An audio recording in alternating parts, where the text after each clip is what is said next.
Welcome to StoryCrafter Studio, a video series exploring the power of a very specific business story to move hearts and minds and deliver results.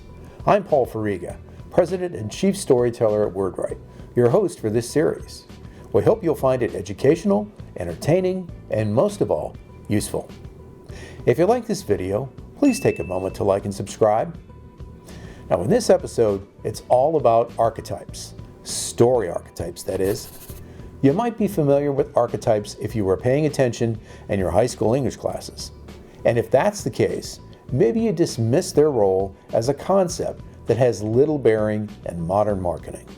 However, what we'll discuss today is just why archetypes matter when it comes to business storytelling. Let's revisit that high school chalkboard. Archetypes can be broadly defined as recurring motifs in literature, art, or popular culture that create relatable, familiar stories. Many storytelling experts identify a few core archetypes, such as the hero or caregiver, and organize them into families or categories that are helpful for our purposes. In truth, there are thousands of archetypes that provide a framework for at least as many stories. Here's a simple example of a story archetype in action. David versus Goliath. You know the story. It's the ultimate tale of the little guy taking out the big guy. So much so that we still use it to describe when a seemingly improbable upset occurs in sports or when a small business outperforms the leaders in its industry.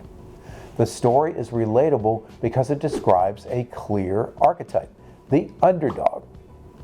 This example highlights perhaps the most important function of archetypes in business storytelling. They serve as shortcuts to understanding. When an organization shares messaging rooted in an archetype, even if they aren't overtly saying, "Hello, we're underdogs," their audience will most likely understand, and ideally, they'll engage with the story the organization is sharing. There's a significant piece of the conversation we haven't discussed yet. How do you know your archetype? It takes deep reflection on how you see yourself, how others see you, and how you want others to see you. In our last video, we discussed our own framework for finding those answers, the 5 burning questions. To uncover your archetype, focus on the first question from that group. Why does your organization exist?